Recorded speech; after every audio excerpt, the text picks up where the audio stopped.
नमस्कार आप सभी को। तो मैं आज आप सभी के लिए बाल विकास व शिक्षा शास्त्र से आपको जो 2020 में आया हुआ जो सवाल था पेपर 1 से आपको मैं वो कराने वाली हूँ। हालांकि आप सभी लोगों को पता ही है कि यहाँ पे प्रश्न संख्या 1 से 30 तक यानी कि ये जो भाग में ये पार्ट में यानी कि बाल विकास व शिक्षा शास्त्र पार्ट में आपका सवाल 1 से 30 तक रहता है, लेकिन मैं आप लोगों को आज 1 से 12 तक करवाऊंगी। तो आइए पहला सवाल पढ़ते हैं। जीन पियाजे अपने संज्ञानात्मक विकास के सिद्धांत में संज्ञानात्मक संरचनाओं को डैश के रूप में वर्णित करते हैं। किसके रूप में वर्णित करते हैं? तो ऑप्शन देखते हैं। उद्दीपक अनुक्रिया संबंध, विकास का समीपस्थ क्षेत्र, स्कीमा मनोबंध या मनोवैज्ञानिक उपकरणों। तो इसका आंसर होगा ऑप्शन नंबर 3 स्कीमा मनोबंध। प्रश्न 2, जीन पियाजे के संज्ञानात्मक विकास के सिद्धांत में पूर्व सक्रियात्मक अवस्था में विकास का मुख्य गुण क्या होता है? इसका ऑप्शन देखते हैं। विचार या सोच में केंद्रीकरण, परिकल्पित निगनात्मक सोच, संरक्षण और पदार्थों को कर्मबद्ध करने की क्षमता या अमूर्त सोच का विकास। तो इसका उत्तर होगा संरक्षण और पदार्थों को कर्मबद्ध करने की क्षमता यानी कि ऑप्शन 3।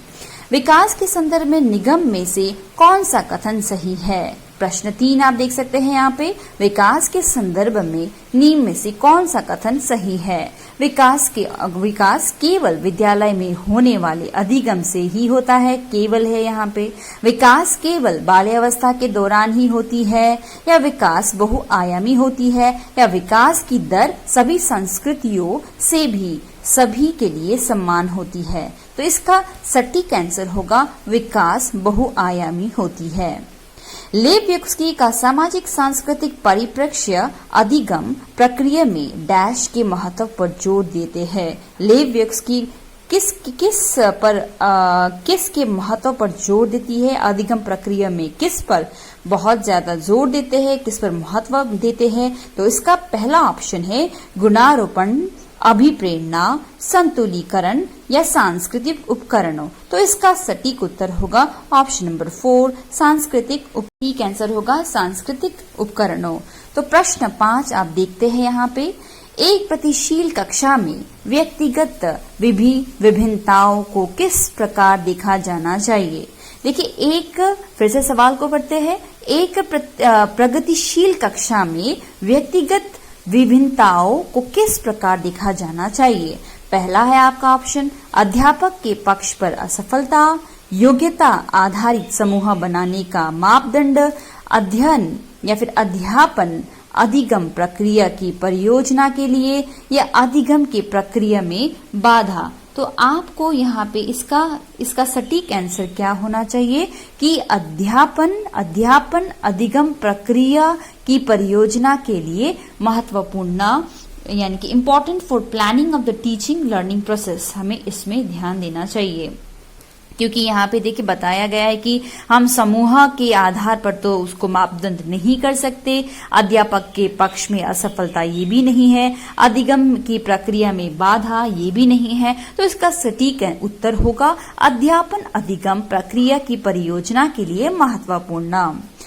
प्रश्न 6, एक समावेशी कक्षा में डैश पर जोर होना चाहिए। समावेशी मतलब क्या होता है? Inclusive classroom. Okay, inclusive classroom यानी कि समावेशी कक्षा में किस पर जोर देना चाहिए? तो पहले ऑप्शन देखते हैं।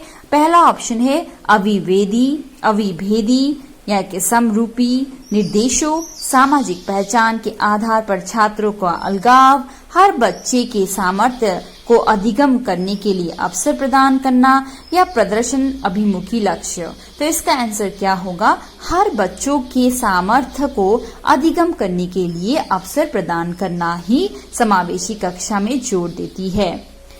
दिव्यांगजन अधिकार। प्रश्न 7, दिव्यांगजन अधिकार अधिनियम 2016 के अनुसार निम्न में से किस शब्दावली का प्रयोग उपयुक्त है? तो आपको ऑप्शन आइए देखते हैं कि पहला ऑप्शन है विकलांग छात्र जिसे शारीरिक दिव्यांगता है, छात्र जिसका अशक्त शरीर है, या मंदी छात्र। तो इसका उत्तर होगा छात्र जिसे शारीरिक दिव्यांगता है। तो प्रश्न 8 आपके आगे देखते हैं। जन्म के किशोर अवस्था तक बच्चों में विकास किस क्रम में होती है? तो सबसे पहले आपका जो ऑप्शन दिया गया है वो देखते हैं अमूर्त, देखिए, जन्म से किशोर अवस्था तक बच्चों में किस कर्म से में होती है, बच्चों का विकास किस कर्म में होती है?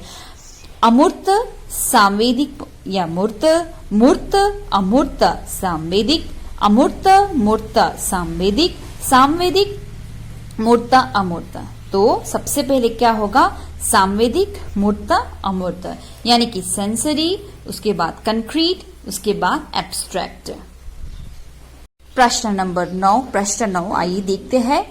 सृजनात्मक की पहचान का प्रमुख लक्षण क्या है? सृजनात्मक यानी क्या है? सृजनात्मक यानी क्रिएटिविटी। सृजनात्मक की पहचान का प्रमुख लक्षण क्या है? ऑप्शन यहाँ पे देखते हैं। अपसारी चिंतन, अति सक्रियता, असतर्कता और कम परिज्ञानता या फिर बोधगम्यता। यहाँ पे आपका सही उत्तर होगा अपसारी चिंतन यानी कि डाइवर्जेंट थिंकिंग। विविध पृष्ठभूमियों, प्रश्न 10, विविध पाल को पढ़ते हैं। विविध प्रश्न 10, विविध पृष्ठभूमियों के अधिगमकर्ताओं को संबोधित करने हेतु एक अध्यापक को क्या करना चाहिए? यहाँ पे अब ऑप्शन देखते हैं। विविध विन्यासों से उदाहरण लेनी चाहिए, सभी के लिए मानकेतक आकलनों का इस्तेमाल करनी चाहिए, ऐसे कथनों का इस्तेमाल करना चाहिए जो नकारात्मक रूढ़िबद्ध धारणाओं को मजबूत करे, या फिर विविधता संबंधी मुद्दों पर बातचीत टालनी चाहिए। तो इसका प्रश्न होगा कि इसका उत्तर होगा सभी के लिए मानकीकृत आकलन, सभी के लिए मानकीकृत आकलनों का इस्तेमाल करनी चाहिए। इसका आंसर यही होगा कि विविध पृष्ठभूमियों में अधिगमकर्ताओं को संबोधित करने हेतु एक अध्यापक को सभी के लिए मानकीकृत आकलनों का इस्तेमाल करनी चाहिए। प्रश्न 11, समस्या समाधान क्षमताओं को विकास प्रकार सुसाध्य किया जा सकता है, यानी कि समस्या समाधान क्षमताओं को किस प्रकार सुसाध्य किया जा सकता है? यहाँ पे आपका ऑप्शन देखते हैं। समस्याओं की हल हेतु अटल प्रक्रिया के इस्तेमाल को बढ़ावा देकर और समरूपों के इस्तेमाल को बढ़ावा देकर, विद्यार्थियों को में डर की भावना पैदा करके, लगातार अभ्यास और कार्यान्वयन पर जोर देकर। तो इसमें आपका क्या होगा कि समस्या समाधान कैसे, समस्या समाधान क्षमताओं में किस प्रकार सुसाध्य किया जा सकता है? तो यहाँ पे होगा आपका प्रश्न उत्तर 2। प्रश्न 11 का समरूपों का इस्तेमाल को बढ़ावा देकर, इसका उत्तर क्या होगा? समरूपों के इस्तेमाल को बढ़ावा देकर समस्या समाधान क्षमताओं को सुसाध्य किया जा सकता है। अधिगम कठिनाइयों से जूझते छात्रों की जरूरतों को संबोधित करने के लिए एक अध्यापक को क्या नहीं करना चाहिए? तो यहाँ आपको नहीं बताया गया है। फिर से सवाल को पढ़ते हैं। अधिगम कठिनाइयों से जूझते छात्रों की जरूरतों को संबोधित करने के लिए एक अध्यापक को क्या नहीं करना चाहिए? तो आइए ऑप्शन पढ़ते हैं। संरचनात्मक शिक्षा, शास्त्रीय उपागमों का इस्तेमाल,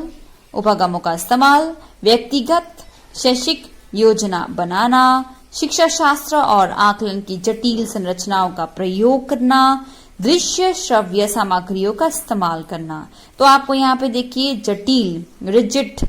जटिल संरचनाओं का प्रयोग ही, क्योंकि यहाँ पे आपको बताया गया है कि क्या नहीं करना चाहिए, यानी कि अधिगम कठिनाइयों में जूझते छात्रों को जरूरतों को संबोधित करने के लिए क्या नहीं करना चाहिए? शिक्षा शास्त्र और आकलन की जटिल संरचनाओं का प्रयोग नहीं करना चाहिए। तो बस यही तक मैं आपको आज ये 12 सवाल करवा रही हूँ। तो आपको अगली बार जब आऊंगी तो नेक्स्ट 10 क्वेश्चंस में आपको नेक्स्ट जो बाकी क्वेश्चंस से आपको मैं करवाऊंगी। सो आपको ये कैसा लगा? तो मैं चाहूंगी कि आप हमें लाइक सब्सक्राइब जरूर करिएगा ताकि मैं आपके लिए और ऐसा सवाल लेके आऊं। So thank you so much. तब तक के लिए be safe and stay at home. Thank you so much.